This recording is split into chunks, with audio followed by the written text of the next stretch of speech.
pagod sa maghapon, bawat saglit sa puso mo ay may sigla at kasiyahan.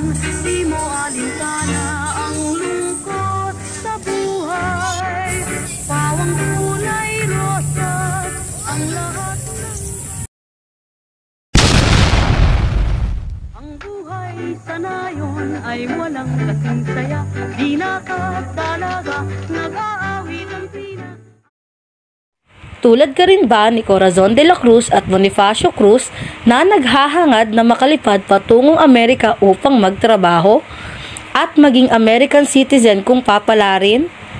Sama-sama nating tunghayan ang makaantig damdaming kwento ng ating dalawang kababayan na minsan ay nangarap na dooy makarating at maging ganap na American citizen.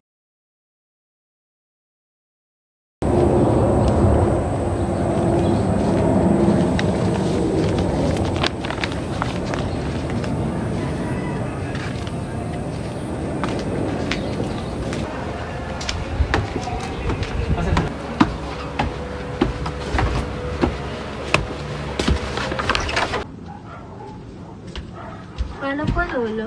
Awang ka ng Diyos. Jedeng, narinig mo ba yung tatlong batang tinamaan ng bomba doon sa Crack Valley? Kasi naman sila, alam nilang peligroso doon eh, hindi sila maawat. Kaya lang napapala nila. Dahil ito na po yung passport ko. Nakuha mo na? Carlito, nakakita ka ba ng passport? Ma, kilala ko yung tatlong bata na sasabugan ng bomba. Sinong tatlong bata? Yung tinamaan ng bomba, at saka alam mo ba, Nay, andun sila sa combat zone yun eh. Totoong bomba yung bumagsak sa eroplano. At, ate, ang sarap manood dun. Huwag kang pupunta doon. Bakit naman kasi sila ang hilig-hilig mamulot doon? Hanap buhay. Nga pala, akin na yan. Baka madumihan pa. Nga pala anak, kailan ang interview mo sa konsol? Pag-igihan mo sagot mo ha.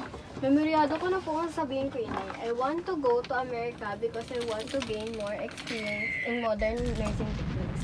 Ano? Carlito, pakihinaan mo nga yung TV. Hindi kami magkaintindihan ng ate mo. Ma, hindi yun maririnig ni Lolo.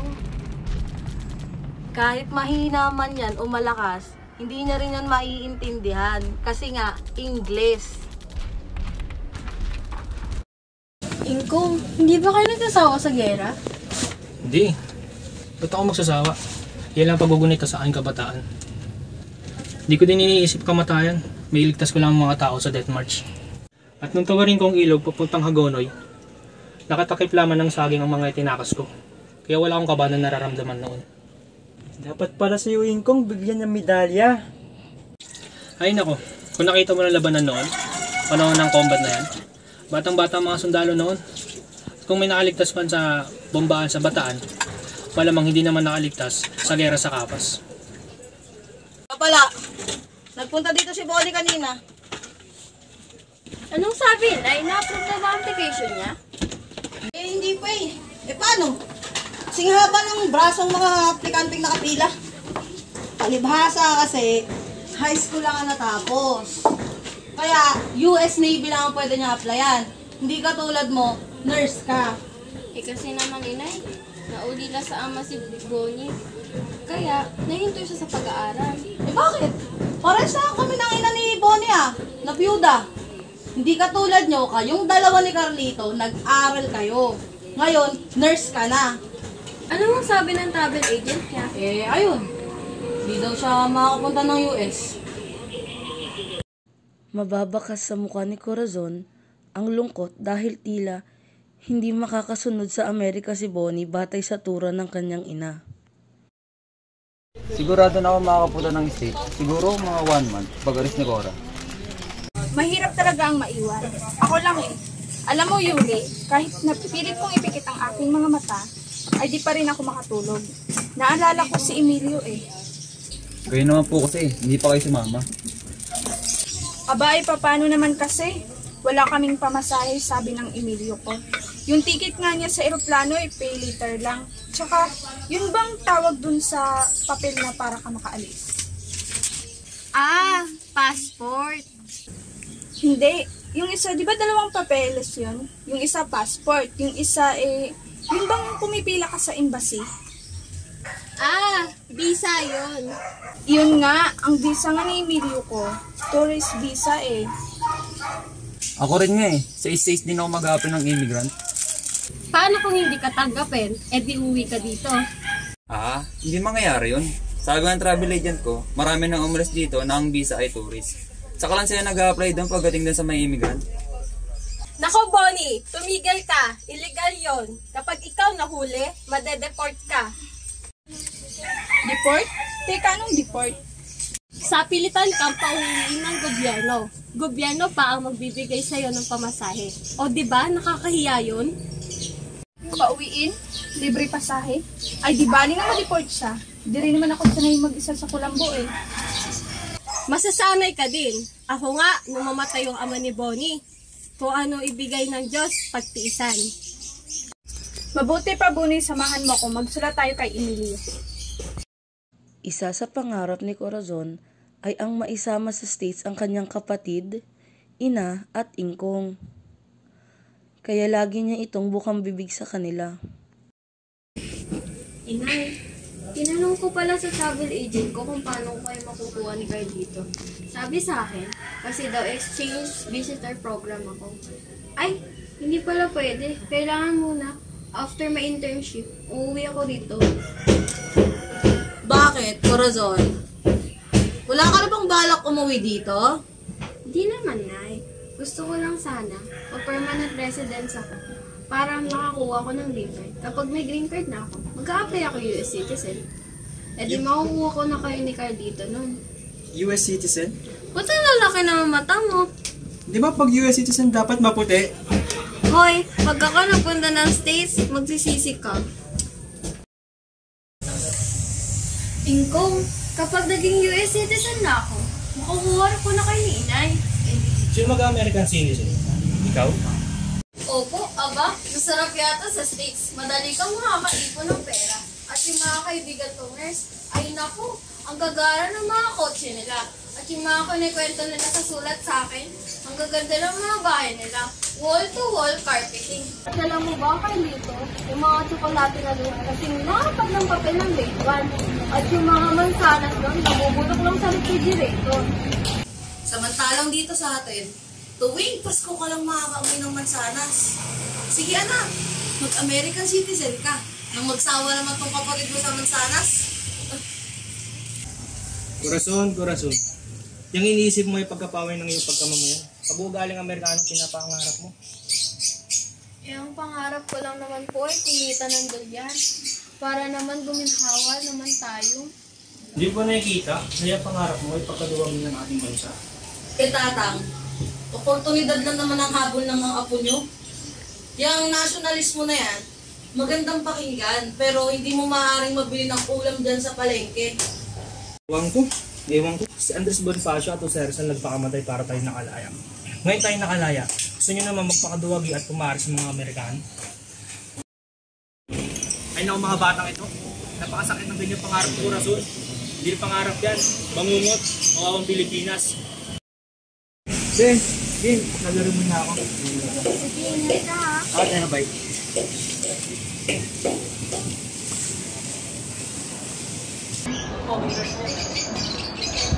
Corazon! Mukhang busy ka.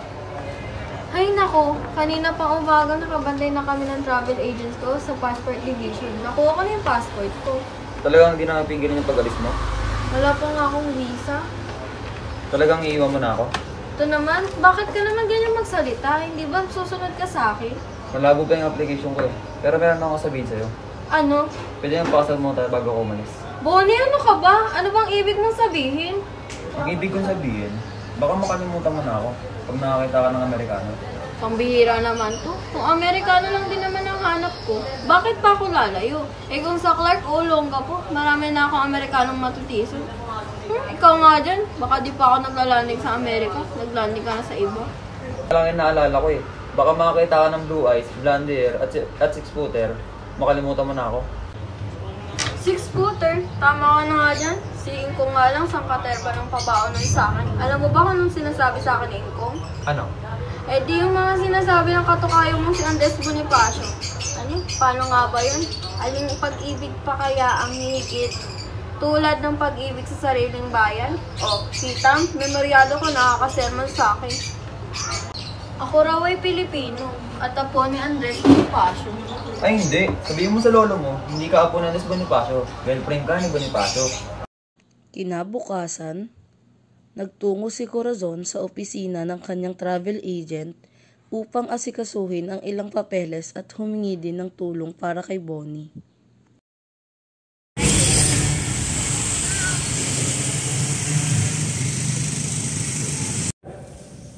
Oh, Corazon.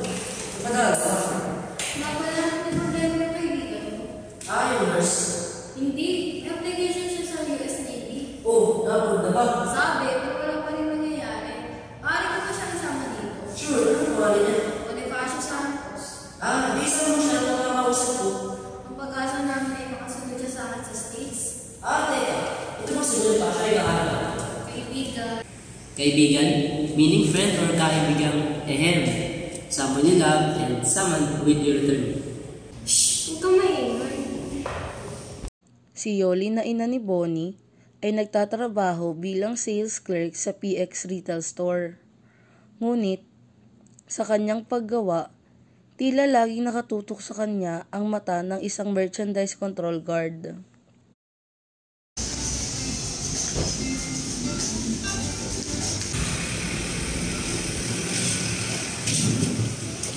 Oh, hi Yolanda. Oh, hi Gil. Going to town? Want me to give you a lift? Oh, it's alright. I live nearby. Thanks. Oh, okay, sure. Pauwi na galing sa pagpalaot ang mangingisda nang biglang barilin ng Amerikano.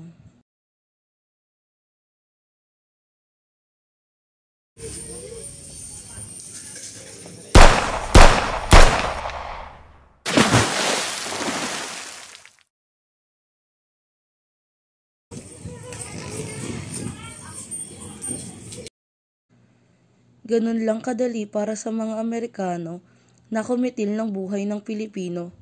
Tila, tau-tauhan lamang tayo para sa kanila. Dahil sa kagustuhan ni Yoli, napatulungan ng kanyang anak na si Bonnie na makapunta sa States.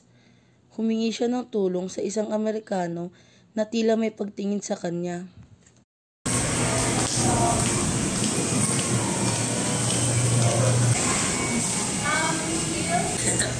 Oh, hi Yolanda. I wonder if you can help me. Oh, sure. Anytime. May I ask you a favor, please? Sure.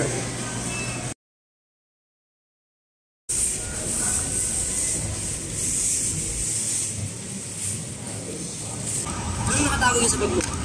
Nakatago? Ito yung mga gamit ko. Ano pa ba? Anong ibig sabihin nito? PX, what's ito mga US made? Ambisyosa ka? Gusto mo maging US Navy ang anak mo? Nakakamun sa komisyari, no? Doon ka nagtatrabaho? May texter ako sa Dallas. Ano to? Nag-i-smuggle ka para daras? Mama ka sa akin dito. Ganita yan ng peso ng mga kaibigan kong Amerikano. Kahit itanong mo pa sa kanila. Halika dito, sumama ka sa akin dito. Sari-saring pambibintang kay Yoli ang ipinukol ng merchandise control guard. Ngunit, kahit anong paliwanag ni Yoli, hindi siya pinapakinggan ito. Kinapkapan siya sa loob at sukdulang hubaran ng kumpiskahin ng kanyang underwear. At nang nasa baba na nga sila ng base, ay tinawag pa ng merchandise control guard ang pansin ng Amerikano upang makita si Yoli.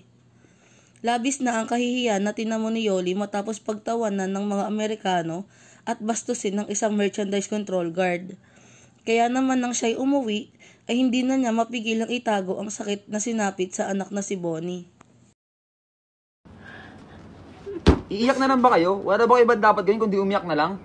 Naiinis na ako sa sarili ko eh. Hindi ko mapigilan. Paano? Bakit kayo may sa sarili nyo? Dapat may kayo sa tao na wakastangan sa inyo. Dahil wala akong magawa. Wala akong magawa kundi magsawalang kibo. Meron kayong magagawa. At meron kayong dapat gawin. Ano? Magprotesta kayo. Malakas naman loob ng mga yan dahil may patakaran silang pinaghihinalaan. Kanino? Sa Merchandise Control Guard? Pati Marshal Office kakalabanin ko? Hindi ko kayang lumaban doon. Tsaka yung kasalanan ng isa, hindi kasalanan ng lahat. Aktivista ka ba? Magprotesta? Gusto mong pumaras sa mga estudyante doon sa Manila na may dalang placard sa kalye? At sisigaw ng Yankees go home? Ang sinakal mo na ang kabuhayan natin. Alam mo namang doon nanggagaling ang kabuhayan natin sa PX.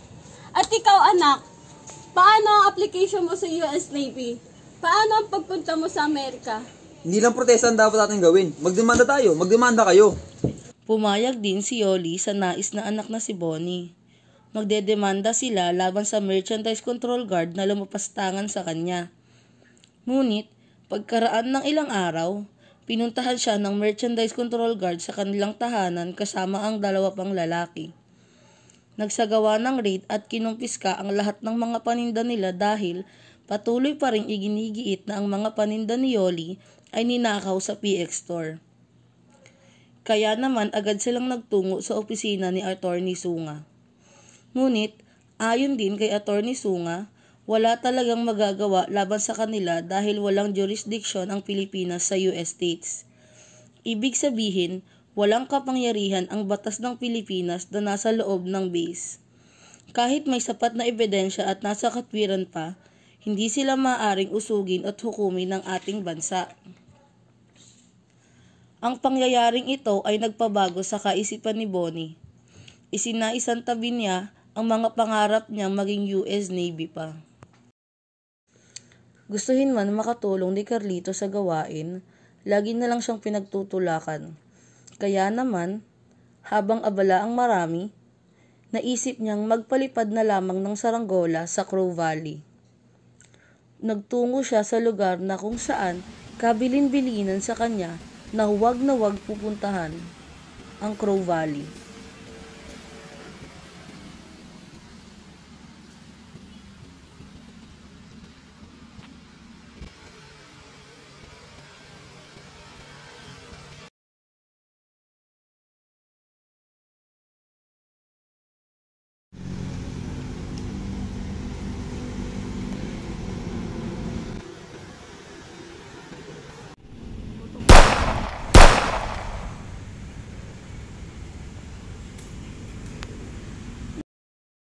Nakabahan na ako.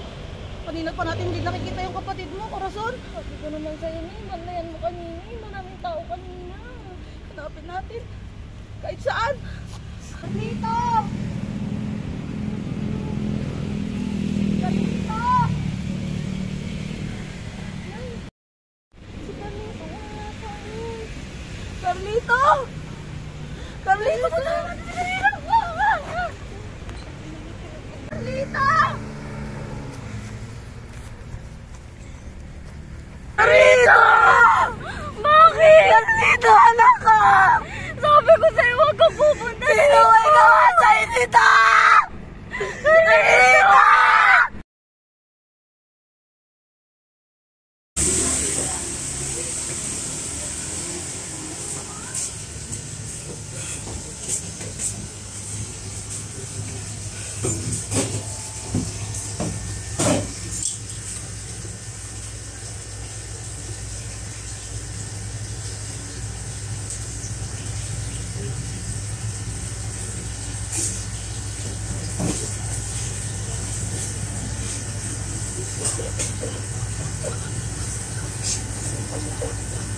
Carlito!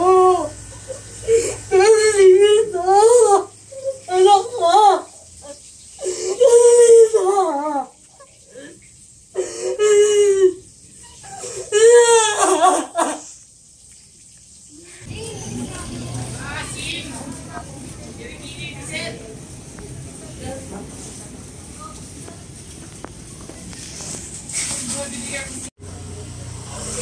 We're sorry, ma'am.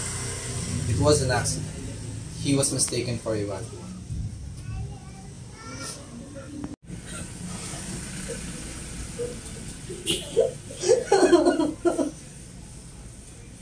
My brother is not a pig. My brother is not a pig! Hindi siya hayop!